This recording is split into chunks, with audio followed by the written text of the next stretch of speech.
Cases मैंने बहुत ही अपना मिनिमम पॉइंट है रख दिया, आप और कैसा उसको साहब हम बिल्कुल नहीं कुछ मानते। कहना चाह रहे हैं? अच्छा, और सुसाइड के रेट पर भी बात हो जानी चाहिए जी। जी, ये अभी तो कस्टमर अच्छा, मैं हिजाब से रेलेवेंट बात हो रही थी ना। सुसाइड मैंने तो हैप्पीनेस की बात हो आप रही है ना, सुसाइड भी आपने लेते हैं, हैप्पीनेस फर्ज की करें, बात मान की है, लेते हैं।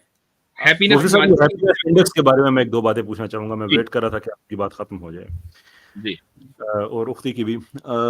स्केप्टिक भाई, सबसे ज्यादा खुश मुल्क कौन सा है दुनिया का उस सर्वे के मुताबिक? स्कैंडिनेवियन है, वो हर साल ऊपर नीचे होते रहते हैं। Scandinavian countries, Finland, Norway, Denmark, अभी आइसलैंड है ना? गालिबन है वो भी स्कैंडिनेवियन में ही आते हैं। जी जी, आइसलैंड है ना, वो भी हैप्पी, बहुत खुश है वहाँ पे लोग। आपके ख्याल में क्या वजह है कि दुनिया में जो टॉप सुसाइड करने वाले ममालिक हैं, जहाँ पे सबसे ज्यादा होती हैं, आइसलैंड वहाँ पे भी टॉप एंड पे है बिल्कुल? सुसाइड कोई ये नहीं है। अब देखें, अगर फर्ज करें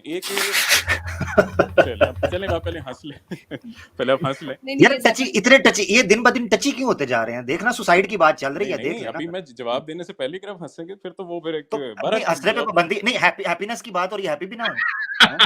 ये बात अब सही आप है। सुन, आपको स्टैटिस्टिक्स मुझे पढ़ानी पड़ेगी। अब जरा सुन ले, अब हंसे ना, सुन भी लें, फिर हौसला रखें जरा। जनाब, स्टैटिस्टिक्स जब की जाती है ना, वो एवरेज पे की जाती है कि अगर फर्ज करें 1000 लोग हैं, उनमें हैप्पीनेस का लेवल क्या है और उनमें जो नहीं हैप्पी हैं वो कितने नहीं हैप्पी हैं। ये बात रिसर्च से साबित शुदा है कि जहाँ इक्वालिटी ज्यादा होती है, जहाँ अच्छे हालात होते हैं, क्वालिटी ज्यादा होती है, वहां जो फिर लेफ्ट आउट हो जाता है वो बाकी उससे ज्यादा डिप्रेस हो जाता है। इस वजह से सुसाइड रेट कंपैरेटिवली ज्यादा। लेकिन हाई मेजॉरिटी जो है, इंतहाई हाई मेजॉरिटी, वो खुश होती है। और ये सब बात सर्वे में सामने आती है, ये स्टैटिस्टिक्स होती है। जी, आप नहीं, मैं आपको बताता हूँ हैप्पीनेस। आप ये जो स्ट्रीम हमारी खत्म होगी ना, तो अभी जब आप तशरीफ ले जाएंगे तो एक काम कीजिएगा, गूगल पे सर्च कीजिएगा हैप्पीनेस इंडेक्स हाउक्स के, इस यानी कि बेसिकली फ्रॉड, हाउक्स मींस फ्रॉड। उस पर रिपोर्ट्स पढ़िएगा, वॉशिंगटन पोस्ट की आर्टिकल पढ़िएगा, और दुनिया में अच्छे क्रेडिबल इदारे हैं उनका भी पढ़िएगा, और इवन जो ज़्यादा मशहूर नहीं है उनके भी आप पढ़िएगा कि ये सारे का सारा सिस्टम काम कैसे करता है। जिसमें क्वेश्चन ये है कि आप खुश हैं, कल खुश थे, कैसे खुश हैं। और मैं आपको बताता हूँ कि हैप्पीनेस इंडेक्स बेसिकली फिलोसॉफिकली भी ये फ्रॉड क्यों है। ये इसलिए फ्रॉड है कि दुनिया में दो ही अप्रोचेस होती हैं ज़िंदगी की, एक इंडिविजुअलिज्म है और एक कलेक्टिविज्म है।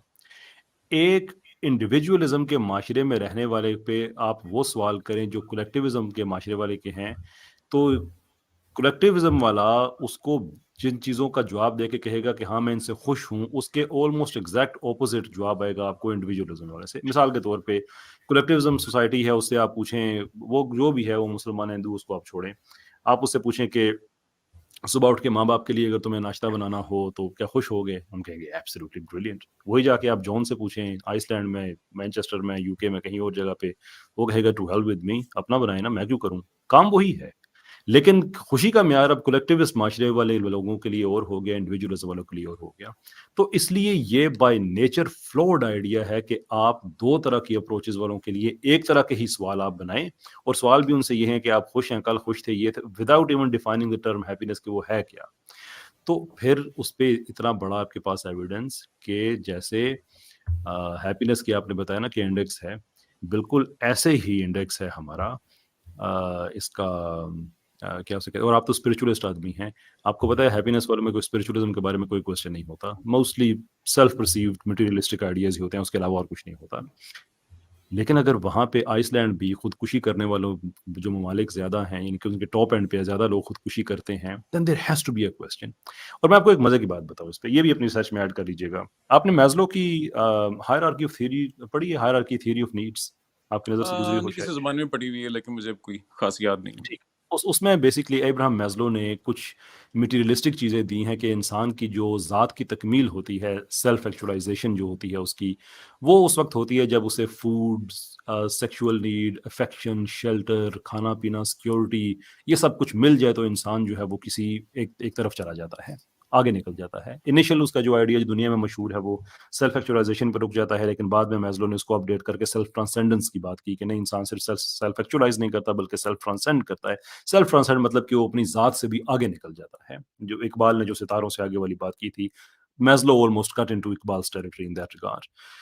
लेकिन गैलर ने एक क्रिटिक प्रोड्यूस की इस चीज पे, जो बड़ी वैलिड क्रिटिक है, कि अगर हम मैस्लो की इस बात को मान लेते हैं कि आपकी सेल्फ एक्चुअलाइजेशन जिसके लिए खुशी बड़ी ज़रूरी है, आपको ये सारी मटेरियलिस्टिक चीज़ें चाहिए, तो फिर क्या वजह है कि नियर इनफ 40% शादियां वेस्ट में कोलैप्स हो जाती हैं, नियर इनफ 75% लोग ऐसे ऐसे इलाके भी हैं जहाँ पे इंडिविजुअल्स रह रहे हैं, कोई लाइफ पार्टनर नहीं है, कोई भी नहीं है, वहाँ पे खुदकुशियों का रुझान बढ़ रहा है। स्कूल में स्ट्रेस लेवल बच्चों का जो साल है वो पिछले साल की निस्बत ज़्यादा होता है। 2007 से लेकर 2017 तक जो टीन एज बच्चे हैं उनमें जो स्ट्रेस के और सुइसाइडल टेंडेंसीज के ये जो टेंडेंसीज हैं इनमें 70% का इजाफा हुआ। और गैलर की तनकीद इस बेस पे थी कि मैस्लो ने जो चीजें कही हैं वेस्ट में तो ये हर बंदे के पास है, अच्छा, शेल्टर और भी है। जी आप फैसल बिल्कुल भाई ये भी है, मैं फैसल भाई ये भी है कि ट्रांसजेंडर कम्युनिटी में किस कदर सुसाइड कर रहे थे उसके ऊपर कोई डेटा आने भी नहीं दिया जाता, जबकि उनके यहाँ ये रेट बहुत मुफ्ती ज्यादा साहब हाई आप है। मुझे ट्रांसजेंडर पे ले आते हैं वैसे घेर के कहीं ना कहीं से। मैं वो मुझे पहले वो कैसर भाई की बात का जवाब देने दें। जी वो मैं बात ये कहने लगा था कि देखें पहली बात है वेस्ट को एक ही स्वीपिंग स्टेटमेंट देना ये भी नाइंसाफी है। मैं इस वक्त अमेरिका में हूँ। ये एक इंतहाई कंज्यूमरिस्ट किस्म की सोसाइटी है, बहुत मुख्तलिफ सोसाइटी है compare to Scandinavian countries and Canada. Clearly यहाँ कलेक्टिविज्म का कॉन्सेप्ट है वो बिल्कुल भी नहीं है, इंडिविजुअलिज्म अपनी अखीर पर है। ये कभी भी अच्छी एग्जांपल नहीं हो सकती और जो इसको डिफेंड करते हैं मेरे ख्याल से वो भी नाइंसाफी करते हैं। लेकिन मैं तो बात ही उस मॉडल की कर रहा हूँ जहाँ स्कैंडिनेवियन कंट्रीज हो गए, कनाडा हो गए, वहाँ जो है। अब मैं इसलिए कह रहा था कि आपने अभी तक मुझे बताया नहीं कि उसमें होक्स है क्या, उसमें कि वो जो उसमें हैप्पीनेस जो इंडेक्स डेटा है उस पर गैदर भी एक सेपरेट स्ट्रीम कर लीजिएगा कि वो हैप्पीनेस वो किस जी तरह। और ये वही वेबसाइट है जहां से लीना बहन ने बाकी स्टैटिस्टिक्स भी लिए और ये जी एक मुस्तनद चलें आप कह लें कि वेस्टर्न वैल्यूज के हिसाब से हमें बता दें कि उनमें कौन से सवालात हैं जो एक्चुअली जो हमारे अंदर खुशी भरी हुई है बाकी मुल्कों में वो नहीं वो कैप्चर कर पा रही वो सर्विस। वो सर्विस यानी कि ये आप पूछना ये चाह रहे हैं कि वो होक्स कैसे है।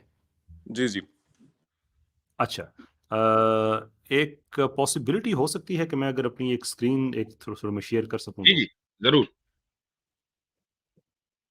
उसके बाद अच्छा हम एक कॉलर और लेंगे और अपनी बात मुकम्मल करेंगे। प्रणव नेक्स्ट कॉलर है। अच्छा, मेरी स्क्रीन नजर आ रही है जी अब। जी अब आ गई है। अच्छा जी, ये मैंने गूगल पे सिर्फ यही 3 अल्फाज लिखे हैं और स्केप्टिक भाई आप भी कोशिश कीजिएगा, हैप्पीनेस इंडेक्स हाउ, सिर्फ इतनी सी बात है। पहले से आप देखें टीएफआई पोस्ट इस पे क्या लिख रहा है, वॉशिंगटन पोस्ट क्या लिख रहा है, मिड डे वाले क्या लिख रहे हैं, एनपीआर जो birth place of gross national happiness is growing a bit, लेकिन उस पे भी आगे। और भूटान को उन्होंने स्पेशल किया क्योंकि वो डिस्टोपियन एक होता है ना मेयार कि डिस्टोपिया से कौन कितना मुल्क और ऊपर है, तो मुल्क किस तरह से अपना डेटा रिलीज करते हैं। Bhutan is a very classic case कि वो किस तरह से अपना डेटा डिस्टोपिया से ऊपर रिलीज करते हैं। डिस्टोपिया रियल मुल्क नहीं है, इससे पहले कि मुझे मिसकोट किया जाए, एक हाइपोथेटिकल मुल्क है वो। न्यूयॉर्क पोस्ट वाले इस पे क्या करते हैं, and then there are beautiful questions, right. And then Bloomberg ने इस पे फिलोसॉफिकल क्वेश्चन उठाया कि is a healthy sign is it's a healthy sign when Americans fail the happiness test, कि अमेरिका दुनिया में तो बड़ा आगे होना चाहिए था but then they fail that test, why, this is the reason. And then there is a hawk survey happiness index, यानी कि आपको ये इतना ज्यादा आपको ये इस पे कंटेंट मिल जाए। जी सिर्फ आपको कैसर पहला भाई मैं इसको वो आंसर करना चाह रहा हूँ। इसमें एग्जैक्टली वही पॉइंट आपने मैं कह दिया जो मैं पहले कहना चाह रहा था। मैं इस पे एक्सपेक्ट ये कर रहा हूँ स्केप्टिक, क्योंकि आप स्केप्टिक हैं, तो जो स्केप्टिक होता है बाय नेचर वो तशकीक वाला इंसान होता है। अगर वो जिद करना शुरू कर जाए ना तो फिर उसका स्केप्टिसिज्म बेसिकली वो फेयर नहीं रहता। मैं आपसे जो आप अपनी मर्जी का आप दीजिएगा, मैं सिर्फ आपको अपनी एक्सपेक्टेशन बता रहा हूँ। वो ये है कि अगर मैंने आपके सामने वो इन्फॉर्मेशन रखी है जो किसी भी कैसर ने नहीं लिखी, किसी अलेना ने नहीं लिखी, किसी मुफ्ती यासर साहब ने या किसी आमिर ने नहीं लिखी है, ग्लोबल आपको मैं प्लेटफॉर्म्स बता रहा हूँ पब्लिकेशंस के कि वहां पे क्या लिखा जा रहा है, I would at least expect from you कि आप कहें कि ठीक है मैं इसको भी पढ़ता हूँ फिर मैं आपको बताता हूँ। बिल्कुल आई डोंट बिल्कुल एक्सपेक्ट सर, कि आप मैं मुझे असल में क्योंकि इसे ये मैं पढ़ता फिर हूँ भी मैं आउट आपको बताने लगा था। आप बिल्कुल आप सही कह या रहे हैं और श्योर इस पे हम जी एक जी दोबारा भी, लेकिन पहले मेरी अर्ज सुन लीजिए। वो ये है कि अभी तक मेजोरिटी, पहली बात तो आपने कीवर्ड होक्स सर्च किया, चलो कोई मसला नहीं। सेकंड ये क्योंकि है मैंने कि इस ये पे काफी सारे मेरी इदारे मेरी जो हैं रिसर्च ये, मुझे पता था ना कि हॉक्स पे क्या आता है, दैट्स जी व्हाई। जी अब लेकिन सारे फिर भी सेकंड, आर्टिकल मेरे लिखे हुए फिर भी नहीं है। जी जी मैंने वो उसको मान लिया, कोई इशू नहीं। सेकंड जो जी है जी वो इदारे जो हैं वो अमरीकी हैं और यही अमरीकियों को मुसीबत है कि सही हमारा सिस्टम तो बड़ा सही होना चाहिए जबकि ये एक ब्रोकन सिस्टम है, ये गलत ठीक सिस्टम है। और मैं इस वेस्ट को एक ही सिस्टम कहना इंतहाई गलत समझता हूँ। मैं स्कैंडिनेवियन कंट्रीज की बात कर रहा हूँ, तो जाहिर है कि अमरीकी इदारे तो कहेंगे कि ये होक्स है। उस पर जी एक फ्रूटफुल बहस हो सकती है कि होक्स कितना है कितना नहीं है, कितने वो जो ले रहे हैं सर्वेज वो, लेकिन ये कोई एक इदारा सर्वे नहीं कर रहा होता, ये कई जी तरह के। ये तो एक सबसे पॉपुलर है जो लीना बहन ने क्योंकि अपनी वेबसाइट पे शेयर किया, मैंने उसी वेबसाइट का रेफरेंस दिया। ये कोई एक इदारा इस तरह की सर्वेज नहीं कर रहा है, ये अक्रॉस द बोर्ड ये तमाम सर्वेज जो हैं ये उसमें यही कंट्रीज सबसे ज्यादा नहीं देखें लिवेबल सिटीज मेरी इनके आते हैं, सबसे ज्यादा हैप्पीनेस लोज इधर आते हैं। और ये अपनी, हालांकि इनकी लैंग्वेज डिफरेंट है, लोग सबसे ज्यादा जाना यहाँ चाहते हैं, मेरी हालांकि अर्ज इनकी, सुनिए, मेरी यार सुनिए, कोई किसी मुल्क में इसलिए नहीं जाना चाहता कि वहाँ पे उन लोगों को, आप पाकिस्तान में किसी से पूछें कि 1000 लोगों से पूछें आप स्कैंडिनेवियन किसी मुल्क में जाना चाहते हैं, तो 990 लोग आपसे कहेंगे हाँ जाना चाहते हैं। आप उन 990 से पूछें कि स्कैंडिनेवियन कंट्रीज़ के बारे में 5 चीज़ें बता दो, तो वो शायद आपको बता भी ना सके कि स्कैंडिनेवियन कंट्रीज़ हैं कहाँ पे। वो इसलिए नहीं कि उनको सिस्टम बड़ा अच्छा लगता है, इसलिए कि लोग हमारे अपने सिस्टम से तंग हैं। दैट इज़ द प्रॉब्लम, जिसका हम समझते हैं कि शरिया एक सॉल्यूशन है। अगर मुकम्मल सूरत में नाफिज हो जाती है, then we are absolutely convinced कि बार-बार हम ये तजुर्बा कर चुके हैं। यही वजह है फैसल भाई कि कुवैत जो है अगर हैप्पीनेस के इंडेक्स में टॉप 10 में नहीं है, तो कुवैतियों से आप पूछें कि क्या अमेरिका या स्कैंडिनेवियन कंट्रीज जाना चाहते हैं, अगर वो जानते भी होंगे तो भी नहीं जाएंगे। जी, जी। जी, जी, नहीं, बिल्कुल। हम ये और दूसरी बात मैं आपसे ये कहना चाह रहा था कि आप ये कहते हैं ना कि स्कैंडिनेवियन कंट्रीज़, देखें स्कैंडिनेवियन कंट्रीज़ पे भी बहुत सा अम, अपना आपको काउंटर नैरेटिव मिल जाएगा। और जो बात मैं कहने लगा हूँ बोस्ट करने के लिए नहीं, मैं सिर्फ क्वालिफाई करने के लिए अपनी बात को, कि यूनिवर्सिटी ऑफ बेडफोर्डशायर में मैं डेटा गैदरिंग पढ़ाता भी था, कि डेटा कैसे गैदर किया जाता है एकेडमिकली, और दुनिया में कैसे प्रोफेशंस क्रिएट किए जाते हैं। आप मुझे रिजल्ट बता दें स्केप्टिक भाई कि आपको ये रिजल्ट चाहिए, मैं डेटा गैदर करके आपको वही रिजल्ट दूँगा। अगले दिन आप मुझे कहें नहीं मुझे इससे एक ऑपोज़िट रिजल्ट चाहिए, तो मैं डेटा वही गैदर करके आपको ऑपोज़िट रिजल्ट दूँगा, because this is how you frame the question. ये पूरी साइंस है। दुनिया की बड़ी-बड़ी कंपनीज़ जो आपको बताते हैं ना कि एक ये टूथपेस्ट की कंपनी आती है और कहती है कि 70% डेंटिस्ट रिकमेंड करते हैं कि आप हमारा टूथपेस्ट इस्तेमाल करें। मैं आपको कसम उठा के बताता हूँ कि कोई 70% जी नहीं सर, मैंने करते। स्टैट्स पढ़ा, मैं आपका कोई पॉइंट समझ गया। मैं पॉइंट समझ गया। उसका तो ये आपने है जो डेटा ये आपने मुझे बताया, डेटा मैं सिर्फ कंप्लीट करने के लिए अपनी बात को, जी, जी। मुफ्ती साहब मैं दोबारा सिर्फ 30 सेकंड के लिए मैं स्क्रीन अपनी शेयर जी, करना चाहूँगा अगर आप इजाज़त दें तो, जी। कि आप स्पेसिफिकली आप नॉर्डिक कंट्रीज़ की आप बात कर रहे हैं ना, तो just just take a look कि नॉर्डिक कंट्रीज़ में आपको उसके अलावा क्या इन्फॉर्मेशन मिलती है। मेरी स्क्रीन इस वक़्त हाँ जी, शेयर हो गई है। और सिर्फ मैंने अब ये लिखा है कि अनहैप्पीनेस इन स्कैंडिनेवियन कंट्री, सिर्फ मैंने ये लिखा है। गार्जियन से आ जाता है आगे जी कि नॉर्डिक कंट्रीज हैप्पी उन्होंने कोटेशन मार्क्स में लिखा है, आपको पता है इसका मतलब क्या होता है। Reputation make sadness for young people, आगे उनको उन्होंने पूरा लिखा हुआ है। Why Nordic countries might not be as happy as you think, BBC. Scandinavian range as happiest place on the planet is ending, खत्म हो रहा है, ये वर्ल्ड वाले लिख रहे हैं। वी फॉर्मूला लिख रहे हैं कि अनहैप्पीनेस एंड एपिडेमिक, आपको पता है एपिडेमिक क्या होता है? जो पूरी कम्युनिटी में एक बीमारी होती है ना, या एक टेंडेंसी होती है, एपिडेमिक उसे कहा जाता है, कि वो जो नौजवान लोग हैं वहां पे अनहैप्पीनेस का लेवल कितना ज्यादा है। मैं सिर्फ आपसे सिर्फ ये अर्ज कर रहा हूं कि आप एक हैप्पीनेस इंडेक्स को मेयार बना के ये ना अस्यूम कर लें कि वहां पे सारे खुशी हैं। जब आप होलिस्टिकली पूरा डेटा पढ़ेंगे तो आपको पता चलेगा कि वो जो क्वेश्चंस हैं, way in which they are designed, it gives the illusion के कुछ ममालिक में वो लोग हैं खुश हैं, और ये इल्यूजन टूट जानी चाहिए जब हम आइसलैंड को देखते हैं सबसे ज्यादा खुश, और साथ आइसलैंड को देखते हैं कि खुदकुशी में भी टॉप एंड पे है वो। सर, देयर शुड मैं इस पे बहुत क्योंकि थॉरली पढ़ चुका हूँ, इसलिए वो आपको शायद लग रहा होगा कि यार जो भी मैं पॉइंट कहता हूँ ये कहता है कि देखने की बजाय नहीं मैं इस प्लीज पे क्योंकि वो थॉरली हजरत पढ़ चुका हजरत हूँ। मेरे अब हजरत मैं मेरे ख्याल से और भी मैं 30 काफी लोग सेकंड्स मौजूद हैं जरा बस जी 30 जी, सेकंड्स में मैं कंक्लूड कर देता हूँ। चलें वो ठीक जो है। है इन्होंने जी, जी, इन्होंने कहा कि वो जो है वो अनहैप्पीनेस जो है वो पेंडेमिक की तरह है, और जो वहाँ देखिए उन पे एपिडेमिक। प्रेशर है इस चीज़ का। ये बात सच है कि उनको पूरी दुनिया में जी, सबसे ज़्यादा क्योंकि हैप्पी माना जाता है और समझा जाता है, उनको इस चीज़ का थोड़ा-सा प्रेशर है कि यार हमें तो शायद हर व्यक्ति परफेक्टली हैप्पी होना चाहिए। लेकिन बाकियों के मुकाबले में अक्रॉस मेनी सर्वेज़, ये कोई एक कंपनी नहीं सर्वे कर रही होती, काफ़ी कंपनियाँ सर्वे कर रही होती हैं। तो इस वजह से मैं कह रहा था कि आपने एक जो वो दिखा दिया कि ये देखिए वहाँ हिजाब नहीं होता, वहाँ बेरहमी, इस वजह से वहाँ तो तबाही फिरी हुई है। वो बहुत ही मेरे ख्याल से मिसलीडिंग था। बाकी इस पे अगर सेपरेट भी स्ट्रीम बहरहाल करते हैं यही तो यही मजा बात आएगी तो मेरे शुरू ख्याल में से। हम वहीं वापस आ गए हैं कि जो आप कह रहे हैं हैप्पीनेस का इंडेक्स है वो भी फिर मिसलीडिंग है। बात तो फिर वहीं आ चलिए सर, गई इस ना। पे भी एक एग्जैक्टली चलें, एग्जैक्टली कभी डिस्कशन हो जाए, वो लिंक खोल चलें के ठीक है, हैप्पीनेस चलिए। इंडेक्स है क्या और इस पे क्या एतराज़ात दो है, तो वो भी एक चलें, मज़ेदार गुफ्तगू कल भी होगी। करेंगे इंशाल्लाह। ये चलें। फैसल दो भाई अब आप ही करेंगे ये इनसे मुझे इसके ऊपर। हाँ जी। हजरत मुझे इनसे इजाजत ले लेते कि मैं अब हंस सकता हूँ क्योंकि मैंने माइक तब से म्यूट रखा हुआ था क्योंकि मैं अग्रेसिव हूँ आपका तब दोस्त शिकायत, मैं हंसूं तब शिकायत। अच्छा, साथ हैप्पीनेस साथ का मुझे मुझे हंसी इंडेक्स भी पे मुझे हैप्पीनेस अभी के तक इंडेक्स ये पे चीज आमिर भाई समझ सबसे नहीं आ ऊपर है। रही। सबसे ऊपर बिल्कुल। अच्छा मैं एक अच्छा चीज ये यहाँ एक सिस्टर सिर्फ एक बात इट्स मैं ओके कहना सर। चाहता हूँ यहाँ ना इस टॉपिक के ऊपर जो इशू चल रहा था ना वो दो थे बुनियादी तौर पर। प्राणव भाई आप अगर माइक म्यूट, हाँ थैंक यू। दो इश्यूज जो हैं वो चल रहे थे जो मुझे टग ऑफ वॉर की एक कैफियत नजर आ रही थी। नंबर वन के हैप्पीनेस को अभी तक डिफाइन नहीं किया गया था और उसके ऊपर जो है एक लंबी गुफ्तगू स्केप्टिक साहब की तरफ से की जा रही थी कि फलां हैप्पी है और फलां हैप्पी नहीं है, ये हैप्पी है और ये नहीं है। तो जिस डेफिनेशन को वो या तो वो अपनी को डेफिनेशन पेश करते जिसको वो पेश कर नहीं सके माजरत के साथ, जबकि मुफ्ती साहब ने उसके ऊपर बात भी की कि वेस्ट के यहाँ जो डेफिनेशन है हैप्पीनेस की उसके एतबार से भी एरर्स हैं। खैर, एक तो मसला था हैप्पीनेस की डेफिनेशन के ऊपर, और दूसरा मसला ये पेश आ रहा था कि जो सबसे बड़ा ब्लंडर मैंने महसूस किया है खासतौर पर जो देसी लिबरल्स हैं और देसी सेकुलर्स हैं इनके अंदर, कि इनको अभी तक ये तसव्वुर नहीं समझ आ पाया कि आप एक इंडिविजुअलिज्म मेंटालिटी को कैसे जेनरिक सोसाइटी के ऊपर आप उसूल के तौर पर पेश कर सकते हैं। मिसाल के तौर पे एक तरफ कलेक्टिविज्म है, एक तरफ इंडिविजुअलिज्म है।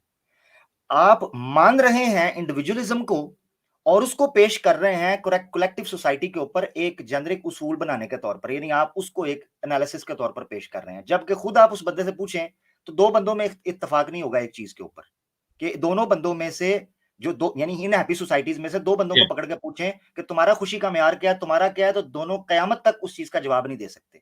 ये दो बड़े गैप्स थे, खलीजें थी इस मौजू के ऊपर, जो इनको एड्रेस करना बड़ा जरूरी है उन लोगों के लिए जो मेरे ख्याल से आने वाले हफ्ते में कैसर भाई की तरफ से एक स्ट्रीम इसी पर होनी चाहिए उनके चैनल पर, जो ये जो होक्स है हैप्पीनेस इंडेक्स का, इस ताल्लुक से आप इस पर तफसीली गुफ्तगू करें कि हैप्पीनेस क्या है। जरूर इंशाल्लाह जी।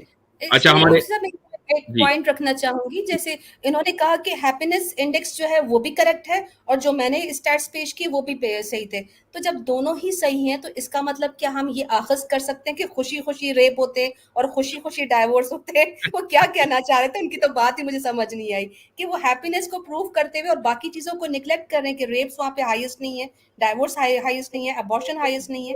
क्या कहना चाह रहे थे वो कह रहे थे कि मुंह पे पत्थर रख के मैंने दिल पे पत्थर रख के मैंने मेकअप कर लिया, मेरे सैया जी से आज मैंने ब्रेकअप कर लिया। जी, ब्रेकअप पार्टी, यानी वो उस मुआशरे को दे रहे। जी, ये शेर कौन सा है भाई? ये आज तक पहली बार सुना है, ये किसी ये नौजवान शायर का लग रहा है। जी जी जी, ये फ्रेश नए शायर निकले आजकल के। अच्छा, वो यानी ब्रेकअप पार्टी जैसे कहते हैं ना कि जैसे मैरिज सेरेमनी होती है आजकल डिवोर्स सेरेमनी भी लोग कर रहे हैं ना, तो वो चक्कर है। जी अच्छा, ये बात है। जी, लास्ट कॉलर है हमारे आज के प्रणव जी। जनाब प्रणव साहब, नमस्ते, ग्रीटिंग। अच्छा, ये अभी जो मुझसे पहले आए थे स्केप्टिक भाई, उन्होंने जो ये जो एलिना सिस्टर की जो प्रेजेंटेशन के लिए कहा, मेरा तो व्यू एकदम अपोजिट है। मैंने भी प्रेजेंटेशन देखी, मुझे तो प्रेजेंटेशन बहुत अच्छी लगी और मैं तो एलिना सिस्टर को कॉन्ग्रेचुलेट कहूंगा। और जो उन्होंने जो ऋग्वेद का जो रेफरेंस दिया वो एकदम करेक्ट है, एकदम सही है, लेकिन एक उसमें छोटा टाइपो एरर है। जो उसमें जो उन्होंने 8वें मंडल का 33वां सूक्त और 19 और 19 लास्ट है, 20 है नहीं उसमें, तो वो, लेकिन जो उन्होंने बताया वो एकदम करेक्ट है और प्रेजेंटेशन भी बहुत अच्छी थी। तो मेरा कोई हाँ, प्रेजेंटेशन अच्छी थी। तो यानी पर्दा जो है, हिजाब और पर्दा, वो औरत को करना चाहिए, आप इसके हक में हैं? पर्दा तो नहीं कहूंगा, डिसेंट होना चाहिए, आपका क्लोथिंग डिसेंट होना चाहिए, और अगर जरूरी है तो पर्दा भी होना चाहिए। नहीं, तो वो एक डिफरेंट है। डिसेंसी का जो मेयार है वो आप खुद तय करेंगे या आप ऋग्वेद पर छोड़ेंगे? नहीं, डिसेंसी मैं जहां तक समझता हूँ कि प्लेस टू प्लेस हो सकता है, वेरी करे। तो अगर आप 3-4 मुस्लिम कंट्री को भी अगर ले ले, जैसे पाकिस्तान, अफगानिस्तान और ईरान, तो डिसेंसी का क्राइटेरिया पैरामीटर सेम नहीं होगा, अलग अलग। हम उससे बात नहीं कर रहे हैं कि किस मुल्क में क्या होता है, उसको छोड़िए, हम किसी मुल्क को इस्लामी मानते ही नहीं है। हम ये कह रहे हैं आपसे कि डिसेंसी का जो मेयार है वो ऋग्वेद को तय करना चाहिए या आप खुद तय करेंगे? नहीं, अच्छा, हाँ, ये मैं यही पूछ रहा था। मेरा यही बात था कि जो आपकी बात, अब मतलब कि हम लोग दोनों एक ही पेज पे, आपकी जो मैंने स्ट्रीम सुनी, और मतलब मैक्सिमम किसी बात पे मुझे ऑब्जेक्शन नहीं है, मतलब मेरे व्यू और आपके व्यू लगभग मिल ही रहे हैं। लेकिन मेरा ये जानना है कि ये जो आपके जो व्यू है ये किसी रैशनल बेसिस पे है या प्रैक्टिकल बेसिस पे है, कि बस किताब में लिखा हुआ इसलिए कि नहीं, मैं जो रैशनल और प्रैक्टिकल बेसिस है वो भी बयान कर चुका हूँ, सिर्फ इसलिए नहीं है, बल्कि जो प्रैक्टिकल और रैशनल बेसिस है उसके ऊपर तो बहुत अच्छी खासी गुफ्तगू हो चुकी है। आपसे मैंने सवाल किया, नहीं उस पर आप एग्री नहीं कर रहे ना, जो मैंने सवाल किया है, मेरा सवाल आपसे ये है कि मैं और आप डिसेंसी होनी चाहिए, इस पर मुत्तफिक। अब जो डिसेंसी के पैरामीटर्स हैं, हुदूद हैं, वो कौन तय करेगा? ऋग्वेद तय करेगी या आप तय करेंगे? अब देखिए, इसमें ये समय के हिसाब से और प्लेस के हिसाब से वेरी हो सकता है। और तो ऋग्वेद इसमें की बात जो है, ऋग्वेद की बात समय के एतबार से बदल सकती है, आप रिफॉर्म कर सकते हैं ऋग्वेद में। नहीं, ऋग्वेद को तो रिफॉर्म नहीं कर सकते। मैं अच्छा एक बात, आप जैसे अगर बोल रहे हैं कि आप प्रैक्टिकल और रैशनैलिटी भी आपका है, एक पॉइंट है, और रिलीजियस बुक में लिखा हुआ, एक मिनट, भाई अगर रिलीजियस बुक, सिंपल सी बात है, इतनी मुश्किल तो मैंने नहीं की, आप उसका जवाब दे दें, मैं आपकी बात का जवाब दे दूंगा। आप ये कह रहे हैं कि नहीं, ऋग्वेद की बात वेरी कर सकती है। ऋग्वेद ने खुद आपको वाज़ेह तौर पर बता दिया कि पैर कहाँ रखने हैं, चेहरे को किस तरीके से ढांकना है, वगैरह वगैरह। पूरा अगर आप दोबारा शेयर कर दें सिस्टर रीना, तो मैं उसको सामने स्क्रीन पर ले आऊंगा।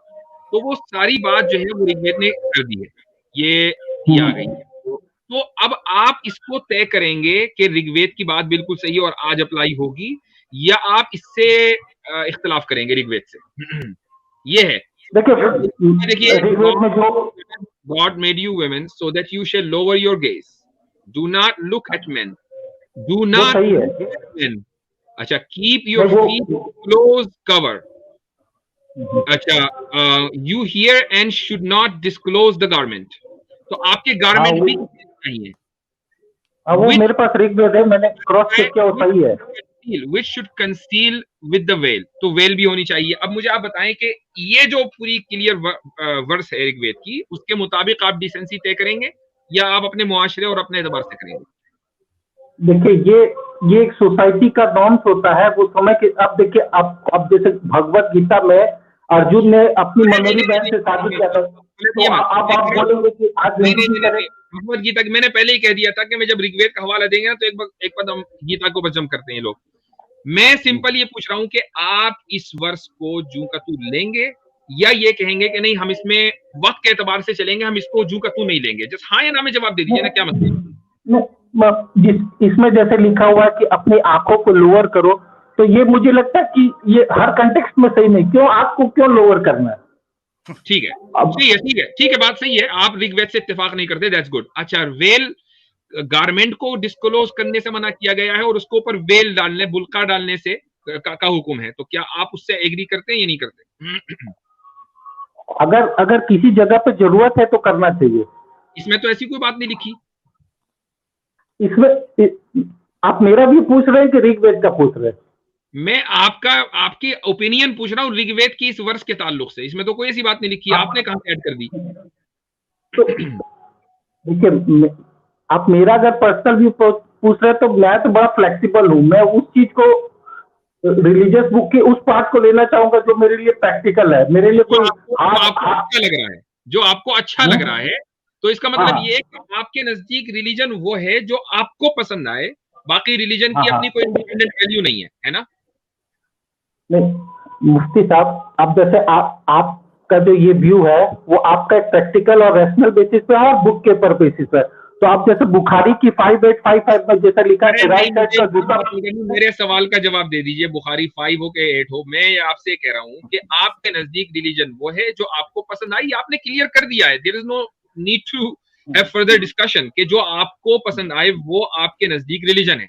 अब आपने ऋग्वेद, जिसको आप ये कहते हैं कि ये सबसे ज्यादा ऑथेंटिक, सबसे पहला कलाम है खुदा का, और ईश्वर ने ये भेजा है, वगैरह व्हाटएवर जो भी आपकी थ्योरी है, उसमें आप रिफॉर्म कर रहे हैं। तो क्या आपको ये हक है कि आप ईश्वर को इमोरल साबित करके और ये कहें कि नहीं जी, ईश्वर की बात तो गलत हो सकती है, हर जमाने में नाफिज होने वाली कोई है? तो इसका मतलब तो ये कि ईश्वर जो है आपका वो, उसको सब नहीं पता था कि आगे मुआशरा कैसा होगा, सोसाइटी कैसी होगी? ईश्वर को नहीं पता था आपके? एक मिनट मुफ्ती साहब, आप जैसे कहते हैं ना कि कुरान एक आसमानी किताब है, तो ऋग्वेद के लिए कहा जाता है ये वेद है, ये अपौरुषेय है। अब ये अपौरुषेय का मतलब कि क्या ये गॉड की किताब है, ऐसा माना जाए? अपौरुषेय मतलब ये लिखी ऋषि मुनियों ने है, लेकिन वो एक साधना करके और उनमें एक डिवाइन नॉलेज आया। डिवाइन है कि नहीं है? डिवाइन है या नहीं है? देखिए, डिवाइन कहा जाता है कि नहीं, ये मैं नहीं कह सकता। अच्छा, आपको यकीन नहीं है, तो आप ऋग्वेद को डिवाइन, आप कंफ्यूज हैं कि डिवाइन है कि नहीं है? तो भैया किस तरह के सनातन हैं, क्या मानते हैं आप? जहां ये सनातन वाले भाई कहते हैं, वो कहते हैं कि यार हमें पता नहीं है। फिर आप सनातन को सच्चा क्यों समझते हैं, बताइए? मुफ्ती साहब, अच्छा ये आप मैंने जब आपसे पूछा कि आपके जो व्यू है वो मैं आपसे उसको रिस्पेक्ट, आप सनातन को, आपने अपनी पोजीशन क्लियर कर दी ना, आप सनातन को सच्चा क्यों समझते हैं? मुझे बताइए किस बुनियाद पर समझते हैं? क्योंकि इसमें फ्लेक्सिबिलिटी है। फ्लेक्सिबिलिटी की बुनियाद पर? तो लिबरलिज्म में और जो वेस्ट कह रहा है उससे ज्यादा फ्लेक्सिबिलिटी तो कहीं नहीं है। तो सनातन को छोड़िए, आप बनिए लिबरल, आप कहिए कि हम सनातन नहीं है, हम तो वो हैं वेस्ट की फिक्र को मानने वाले, लिबरल हैं सब, ह्यूमनिस्ट। हाँ, अगर मुझे बेस्ट इससे बेटर लगेगा तो मैं उधर चल जाऊंगा, लेकिन अभी जो मैं जहां पर हूँ वो मुझे बेटर लग इसका रहा मतलब ये हुआ कि आपके नजदीक सनातन कोई परमानेंट चीज नहीं है और अच्छा सबसे सच्चा, सबसे अच्छा नहीं है। दैट्स द पॉइंट, आपने इसको प्रूव कर दिया। है। अगर कोई यहूदी मेरे पास आए, यहूदी अपना अपना बताए और मैं उसके बारे में कुछ जानता ही नहीं हूँ, अगर वो मेरे को बताए तो हो सकता है मैं उसको एक्सेप्ट कर लूँ, लेकिन उसके बारे में मैं कुछ जानता ही, अभी मैं जितना जानता हूँ इसलिए मैं उस जगह खड़ा हूँ। आप तो अगर फिलहाल कोई सनातन के अंदर, आप तो फिलहाल सनातन के अंदर खड़े हैं, जबकि आपको खुद पता नहीं है कि सनातन सच्चा है कि नहीं। तो आप पहले सनातन से निकलिए, फिर बात करेंगे आगे। नहीं, अच्छा मुफ्ती साहब मेरी बात तो सुन लीजिए, मैंने जो कहा आपका जो नहीं, मैं सुनूंगा आपकी बात, पहले आप सनातन से निकलें, उसके बाद मैं सुनूंगा। नहीं, सनातन में तो आप मेरी बात सुनना नहीं चाहते। मैं सुनना चाह रहा हूँ भैया, मैं सुनना चाह रहा हूँ। आप अपनी पोजीशन क्लियर करके सनातन से कहिए कि भाई चूंकि मैं इसकी ना किसी किताब को मानता, मैं अपने हिसाब से इंटरप्रेट करता हूँ इस किताब को, मुझे नहीं पता कि ये डिवाइन है कि नहीं है, तो मुझे क्या जरूरत है? सनातन से निकलिए, उसके बाद बात करेंगे। मैंने कब कहा किताब को नहीं मानता? अभी तो आपने कहा यार कि मैं इस किताब को डिवाइन नहीं, मुझे मालूम नहीं कि है कि नहीं है, अभी आपने कहा। वो अपुरुष ही है, उसमें जो वर्ड लिखा है अपुरुष मतलब कि डिवाइन है कि नहीं, आपने कहा मुझे नहीं पता, वहां के नहीं कहा। बेचारे आज तो पाकिस्तान इंडिया भी नहीं कर सकते। ओहो हो। मेरी बात सुनिए मुफ्ती साहब, मुझे 1 मिनट बोलने दीजिएगा क्या? इतनी देर से यार आप बात कर रहे हो, कमाल। हम तो चुप थे, आप बोले रहे। मुफ्ती साहब, मैंने जो आपसे पूछा कि आपके जो व्यू है, आज जितने आपने कहा, मेरा कोई डिफरेंस आपसे नहीं है। आपकी जो जैसे आप अपने हिजाब के बारे में कह रहे हैं, मैं उस पर कोई डिफरेंस नहीं है। और ये आप कह रहे हैं ये प्रैक्टिकल बेसिस पर भी है, रैशनल बेसिस पे है और रिलीजियस किताब पे है। तो रिलीजियस तो भाई एक चीज बता देता हूँ आपको, इस वक्त इंडिया में जो मसला चल रहा है ना, वो डिसेंसी के बारे में नहीं चल रहा है। गवर्नमेंट ये नहीं कह रही है कि हमारी जो स्टूडेंट्स हैं वो डिसेंसी या डिसेंट नहीं होनी चाहिए। गवर्नमेंट ये कह रही है कि हिजाब नहीं पहनना चाहिए, जो एक इस्लामिक टर्म है, जो एक इस्लामिक अंदाज है डिसेंसी का, ठीक है। सुनिए, अगर मसला ये होता इंडिया में कि नहीं डिसेंसी वर्सेस इनडिसेंसी, अगर ये मसला होता तो हम और आप ये कहते हैं कि भाई हम तो दोनों एक पेज पर हैं। वाकई लड़कियों को डिसेंसी इख्तियार करनी चाहिए, औरतों को डिसेंसी इख्तियार करनी चाहिए, क्योंकि ये नेचुरल है। मसला ये हो रहा है कि आप और हम ये तो कहते हैं कि वो डिसेंट हो, लेकिन जब हम ये कहते हैं कि डिसेंसी कौन सेट करेगा, तो आप और आपकी कम्युनिटी के अक्सर लोग या गवर्नमेंट ये कहती है कि ये गवर्नमेंट तय करेगी कि डिसेंसी किसे कहते हैं। हम ये कहते हैं कि ये मजहब तय करेगा कि डिसेंसी किसे कहते हैं। इख्तिलाफ है, मैं और आप एक पेज पर नहीं है, we are on a different page. Bharat में कहीं पे भी हिजाब बैन नहीं है, हर मतलब मुस्लिम महिला जहां चाहती पहन सकती है। वो अगर कोई हर चीज में एक एवोल्यूशन होता है। स्कूलों में हिजाब बैन की बात चल रही है, सुप्रीम कोर्ट में केस चल रहा है, मेरे ख्याल से 2-4 दिन के अंदर उसका फैसला आ जाएगा। जब स्कूलों में होगा, कॉलेजेस में होगा, तो कल को ये होगा कि पब्लिक प्लेसेस में नमाज तो आप पढ़ने नहीं देते। एक औरत जो है हॉस्पिटल में नमाज पढ़ती है, FIR करवा देते हैं। ये तो सूरत हाल है इस वक्त इंडिया की। तो भाई मैं जिस ऑर्गेनाइजेशन में हूँ वहां पे तो जितने मुस्लिम मैं देखता हूँ सबको अलाउड है। मैं तो मैक्सिमम जगह हर जगह अलाउड होता है। बाय लॉ अभी तक अलाउड है। अब तो नमाज पढ़ने पर मुसीबत आ गई है कि आप अगर किसी को पब्लिक प्लेस में, आप इंडिविजुअली, वो कोई रास्ता ब्लॉक नहीं कर रहा है। एक लड़की, एक खातून जो है हॉस्पिटल के कमरे में नमाज पढ़ रही है ना, उसको कितने मिनट लगेंगे? उसको 5 मिनट लगेंगे नमाज पढ़ने के लिए। क्यों उसके खिलाफ FIR हुई? बताइए। अब वो किसी इंसिडेंट के बारे में बता रहे जिसका मेरे को कोई पहले से पता, जब उसके बाद मैं जो आपसे बात कर रहा हूँ वो तो अपने ये पॉइंट उठाने की कोशिश कर रहा हूँ कि हिजाब के खिलाफ सिस्टमेटिकली बैन आ रहा है इंडिया में। ये मैं पॉइंट उठाने की कोशिश कर रहा हूँ। अभी ये गलत है, कल को कहीं और जाएगा, फिर उसके बाद जॉब्स के ऊपर। मैं ऐसे लोगों को ऐसी खवातीन नहीं, को वो कि गलत है। जिनको जॉब की जरूरत थी, लेकिन उनके बुर्के और पर्दे की वजह से उनको जॉब डिनाई की गई। ऐसी कितनी खवातीन है। अभी गलत मैंने है, एक वो गलत है। वो आप कह रहे हैं ना, आज कल को हुकूमत ने कानून बना दिया, आप हुकूमत के साथ खड़े हो जाएंगे, आप कानून को ही तोड़ेंगे, आप कहेंगे हम तो हुकूमत के साथ हैं, मोदी जी के साथ हैं। मुफ्ती साहब, मैं जो सवाल पूछ रहा हूँ एक बार आप सुनिएगा। मैं जी, कुछ अब पूछ रहा हूँ, आप सुनिएगा। तो जी हाँ, मैं कह रहा था कि आपके जो व्यूज है वो एक रैशनैलिटी के ऊपर भी बेस है और रिलीजियस बुक में। तो रिलीजियस बुक में जो बुखारी में 5855 में ये लिखा है कि राइट साइड का जूता पहले पहनो और लेफ्ट साइड का बाद में पहनो, तब भी आप किसी को बोलेंगे भैया राइट साइड में नहीं पहना, अब तो तुम ये गलत काम कर दिया, उसके ऊपर भी कोई मोरल पुलिस आ सकती है। वो वहां पे तो कोई लॉजिक नहीं है। नहीं, यही तो आपको पता नहीं है, ये कानून नहीं है, ये जिसको हमारे यहाँ कहते हैं मुस्तहब, ये मुस्तहब के दर्जे की चीज है। अगर कोई आदमी कर रहा है तो करे, बहुत अच्छी बात है, नहीं कर रहा तो ना करे। जी ऐसा तो फ्यूचर में हो सकता है कि फ्यूचर में हो सकता है कि और आदमी और ज्यादा रेडिकल हो जाए। ऐसा नहीं है कि फ्यूचर में जाकर कुरान बदल दें, हदीस बदल दें। हमारे यहाँ कंसिस्टेंसी रहती है, शुरू से आखिर तक एक रहते हैं, हमारे यहाँ डिसिप्लिन है। जी कैसर भाई।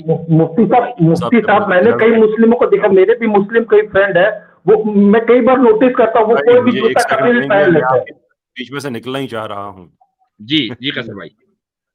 सर मुझे इजाजत चाहूंगा मैं आपसे, बहुत बहुत शुक्रिया। सब तो हम खत्म ही कर रहे हैं, आप जाएंगे तो मजलिस खुद बर्खास्त हो जाएगी। नहीं, अभी प्रणव भाई एक हल्की सी बात कहेंगे आमिर भाई को, वो जवाबन हल्की नहीं कहेंगे। अच्छा। और फिर बढ़ते बढ़ते बड़ी दूर चली जाएगी, फिर नहीं, नहीं। फिर आप भी मेरे साथ मिलकर इन दोनों से इजाजत चाह रहे होंगे, तो बेहतर है मुझे मुफ्ती साहब ये जो राइट साइड का जूता है उसके बारे में क्लियर कीजिए, अगर किताब में लिखा हो तो वो क्यों अगर कोई आदमी लेफ्ट का पहले पहन ले तो उसके ऊपर ना कोई खिलाफ कानून है। ठीक है कि वो मुस्तहब का जो उसको करने का जो सवाब मिलना है वो सवाब नहीं मिलेगा, लेकिन उसमें कोई गुनाह नहीं है। ठीक है, क्लियर हो गया। चलें, शुक्रिया बहुत बहुत आमिर भाई, आपने बहुत जबरदस्त साथ दिया है शुरू से आखिर तक। और उससे पहले हमारी जो सिस्टर एलिना है, और उन्होंने आज जो जानदार और जबरदस्त गुफ्तगू की है, अपनी प्रेजेंटेशन की है, मैं समझता हूँ कि वो अलग से उसका हिस्सा जो है वो मुख्तलिफ चैनलों के ऊपर, हमारे जितने भी चैनल्स हैं सब पर अपलोड होना चाहिए। इट्स अ ब्रिलियंट वर्क, क्या कहते हैं? बेशक बेशक, इसमें कोई शक नहीं है हजरत। और ये टॉपिक डिस्कस होना बड़ा जरूरी था। उसकी वजह ये है कि चंद उन मौजूआत में से है, उन टॉपिक्स में से है जिसको कंट्रोवर्शियल किया जाता है, जो बड़े प्लेन हैं, बड़े सिंपल हैं, 2+2=4 की तरह के मसाइल हैं। और जिस तरह आपने एक आज बात की बड़ी जबरदस्त मुझे लगी कि आपने कहा यहाँ राइट वाइट नहीं चलता, ये उस कैटेगरी की चीज है कि जहां हम इसको एक फरीजे के तौर पर लेते हैं। तो उसकी फिर मिसाल भी माशाल्लाह आपने दी, तो बड़ा अच्छा लगा। काफी चीजें क्लियर हुई, बहुत सी इंफॉर्मेशन मिली, खासतौर पे वेस्ट के हवाले से बड़ा कुछ सीखने को मिला, अल्हम्दुलिल्लाह, यकीनन पब्लिक को भी मिला होगा। और ये जो आपका जिस तरह कहते हैं ना, एक डायरेक्टर या एक स्क्रीन राइटर के लिए कास्ट सेलेक्ट करना, वो उसका एक अलग फन होता है। तो ये सिस्टर अलीना को, सिस्टर्स को, हमारे जो वुमेन विंग है, उनको आपने उनसे ये गुफ्तगू करवाकर हक अदा करवाया है इस मौजू का, इस एतबार से कि हिजाब के हकीकी माना क्या है और हिजाब में रहते हुए हिजाब के ऊपर खवातीन किस तरीके से बात कर सकती हैं। और सोशल मीडिया के ऊपर अल्हम्दुलिल्लाह हमारी इस हवाले से गुफ्तगू मौजूद है। अल्लाह आपको इसकी जज़ाए खैर दे, बहुत अच्छा लगा। और मैं कोशिश कर रहा हूँ कि आहिस्ता आहिस्ता मेरे में भी आप वाली और कैसर भाई वाली तबीयत आ जाए, थोड़ा सा मीठा मीठा ठंडा ठंडा हो जाऊं। तो ये कोशिश कर रहा हूँ। देखे ना, मैं आज हंसा हूं तो इस पर भी गुस्सा चढ़ गया। मैं क्या करूं, फिर माइक ही म्यूट कर सकता हूँ, इसके अलावा तो कुछ भी नहीं। जी सिस्टर अलीना। माशाल्लाह आज अल्हम्दुलिल्लाह अल्लाह सुब्हान तआला ने ये काम भी लिया हमसे। और सिर्फ एक सवाल है मुफ्ती साहब के, जब कोई औरत इस्लामी तालीमात के खिलाफ काम करना चाहती है तो पूरी दुनिया और खासकर ये जो लिबरल तबका और मीडिया है उस औरत के साथ ऐसे खड़े हो जाते हैं जैसे उसकी ख्वाहिशात को पूरा करना उनका मिशन हो जाता है। लेकिन जब कोई औरत इस्लामी तालीमात के मुताबिक ज़िंदगी गुजारना चाहती है तो यही लिबरल सेक्युलर मीडिया उसके साथ पूरी पूरी दुनिया की चीखें निकल जाती हैं। ये समझ नहीं आता मुफ्ती साहब कि ये इनके डबल स्टैंडर्ड्स कब ख़त्म होंगे। और इस प्लेटफॉर्म से मैं तो यही कहूँगी कि अल्हम्दुलिल्लाह अल्हम्दुलिल्लाह अल्लाह सुब्हान तआला ने हमें इस्लाम जैसी रोशनी अता की, और मैंने तो इसको महसूस किया है जब स्विच किया। और हिजाब का, पर्दे का और अपने आप को सिक्योर जितना आप महसूस करते हैं, जो अल्लाह सुब्हान तआला ने हमें सिस्टम दिया है, वो दुनिया में किसी तरह से भी बेहिजाब होके नहीं मिल सकता। तो जो ख़वातीन इस कशमकश में हैं कि वो आइदर हिजाब पहने ना पहने, इसको लाइटली लेती हैं, एक दफ़ा मेरी बहनें आप लोग पहन के देखो, आपको सुकून और आपको सिक्योरिटी ना महसूस हो तो आप लोग मेरे इस प्लेटफॉर्म पे आकर मुझे 10 बातें कह सकती हैं, लेकिन एक दफ़ा ज़रूर आजमाएं कि कितना अच्छा लगता है कि जब आपके साथ आपका महरम हो और आप पर्दे में हो, दुनिया की कोई बुरी चीज़ आपको छू नहीं सकती। ये सबसे बड़ी सिक्योरिटी है, एक महरम का होना और एक आपका पर्दे में होना। बहुत शुक्रिया मुफ्ती जबरदस्त, साहब, मुझे आज बेहतरीन, इनवाइट किया और मुझसे ये काम, बहुत शुक्रिया सबका।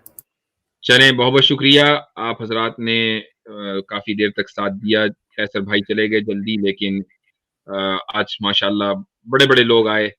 कैसर भाई के अलावा आमिर भाई और सिस्टर जीना शुरू से लेकर आखिर तक रहीं, फिर सही मुस्लिम भी आए और भी दीगर हज़रात। तो जितने लोग भी आए सबका शुक्रिया, और जो लोग रह गए हैं उनसे माज़रत। इंशाअल्लाह फिर अगले हफ्ते किसी दूसरे मौज़ू के ऊपर आप हज़रात से मुलाकात होगी। तब तक के लिए खुदा हाफ़िज़, जज़ाकुमुल्लाह खैरन। अस्सलामु अलैकुम व रहमतुल्लाहि व बरकातुहू। वालेकुम अस्सलाम व रहमतुल्लाहि व बरकातहू। फ़ी अमान अल्लाह।